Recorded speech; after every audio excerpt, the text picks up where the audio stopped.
Thank you, Mr. Speaker. I rise today to speak in strong support of H.J. Res. 88, my legislation to reverse California's radical electric vehicle mandate. With one foot out the door, President Biden and his administration provided a waiver approving of California's policy to require all vehicle sales in the state to be electric vehicles by 2035.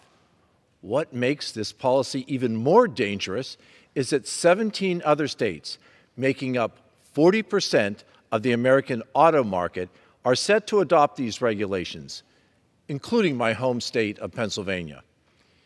If consumers want to purchase an EV, they should be able to. But Californian politicians have no right to remove the choice to buy a gas-powered vehicle from my constituents. The Biden EPA wrongly allowed California to enact an electric vehicle mandate that will ultimately affect the entire United States. What works in Glendale does not work in Gettysburg. Allowing the California waiver to stand impedes on the rights of all other states, and even those who do not follow California standards. Not only do EVs not fit the needs of so many American families, but they are incredibly costly as well. In my district, the average household income is $65,000 a year, while the average price of an electric vehicle is more than $55,000 a year.